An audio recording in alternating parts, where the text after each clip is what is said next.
The Witch and the Definitely Dead Detective by Sadie Brent. Chapter 24. The Warning in the Leaves. The shop was quiet, the lingering scent of sage and lavender wrapping Evie like a protective cloak. She finished locking the front door and leaned against the counter, the weight of the day pressing heavily on her shoulders. Spinks purred lazily on the windowsill, but even he seemed to sense her unease. The air cooled suddenly, as if carrying a faint whisper of something otherworldly. "You're worried." James's voice drifted toward her, low and steady. He materialized near the shelves of herbal tea blends, his faintly translucent figure casting no shadow in the golden afternoon light. Evie let out a breath she hadn't realized she was holding. "I've got good reason to be." She gestured for him to join her near the counter. "You've got to hear this." As she recounted the events of the past 2 days, Hugo's comment about the land deal, the failed sale tied to Marcellus, Mabel's invasive visit, and finally the missing planter in the greenhouse, James' expression darkened. He listened intently, his incorporeal presence somehow grounding her as the words spilled out. "So now," she finished, her voice trembling slightly, "I'm left wondering if Marcellus was desperate enough to... I don't want to suspect him, but..." James frowned, his features lined with concern. "I understand your hesitation, but you can't ignore the pieces falling into place. Desperation makes people do things they'd never consider otherwise." Evie's chest tightened. Marcellus doesn't seem like that kind of person." James crossed his arms, his figure flickering faintly. "Neither did half the people I arrested in my time. But you're dealing with something more dangerous than greed alone, Evie. The sense that you're being watched. The planter missing from the greenhouse. It all points to someone trying to cover their tracks." Evie hesitated, then asked, "Could you come with me, to the greenhouse, I mean? I don't think I should poke around out there again alone."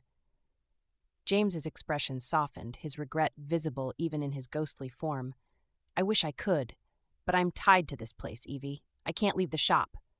He paused, his voice growing firmer. "But if you're determined to go, take something with you. Protection. A walking stick, a knife, something to give you an edge if you need it."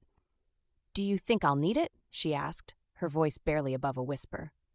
"I think," James said carefully, "you're walking into something far bigger than you realize. Be careful." Evie returned home early, the sunlight still bright enough to make the walk from the greenhouse to the river feel less daunting. Armed with a sturdy walking stick she'd found in the corner of Lizzie's tool shed, she stepped onto the garden path, Spinks trotting beside her. The afternoon was deceptively calm. The leaves rustled softly in the breeze, the river's murmur growing louder with each step. But beneath the idyllic surface, Evie couldn't shake the sense that the woods were holding their breath, watching. She reached the greenhouse and stepped inside, her eyes immediately drawn to the empty ring of soil where the missing planter had once sat. The unease she'd felt the night before returned full force, a prickling sensation at the back of her neck. With a deep breath, she opened the back door of the greenhouse and followed the faint trail of spilled soil toward the river. Her boots crunched against the ground, the sound echoing in the otherwise silent woods. The river came into view, its surface shimmering in the sunlight. Evie's eyes scanned the bank, searching for anything out of place. At first, nothing stood out. But as she ventured closer to the water, her gaze caught on a flash of terracotta half buried in the mud. A flower pot. Heart pounding, she crouched and pulled it free. Soil clung to her fingers, damp and cold, as she turned the pot over. Inside was a plant, its spindly stalks bent and its delicate purple flowers wilting. But even in its weakened state, Evie recognized its eerie beauty. Monkshood, wolf's bane. Her breath caught. The word wolf rang in her ears, sharp and insistent. Lizzie's old note, the one she'd found tucked in a dusty corner of the shop weeks ago, surfaced in her memory. "Beware the wolf." "Oh my God," she whispered, her voice trembling. She held the pot as though it might bite her, her mind racing. Monkshood was more than just a pretty plant. It was deadly. Every part of it was toxic, capable of inducing cardiac arrest with even the smallest dose. She stared at the pot, her stomach churning. Someone had moved this plant and tried to discard it in the river. Someone who knew exactly what it could do. Now she knew for certain Lizzie hadn't died of a heart attack. She'd been murdered. Evie barely remembered the walk back to the house. The flower pot sat on the kitchen table now, its sinister contents mocking her as she furiously typed search terms into her laptop. Articles and academic papers filled the screen, each one confirming what she already knew. Monkshud's poison acted quickly, disrupting the heart's rhythm and causing respiratory failure. Symptoms could mimic a natural heart attack, leaving little evidence behind unless someone knew what to look for. Evie's hands shook as she closed the laptop, her thoughts a chaotic tangle of disbelief and horror. Lizzie's death wasn't an accident. Someone had planned it, carefully and deliberately, using the very plants Lizzie had tended with such care.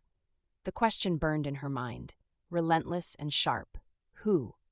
A sudden noise broke her concentration. A creak on the front porch, soft but deliberate. Evie froze, her breath hitching as adrenaline spiked in her veins.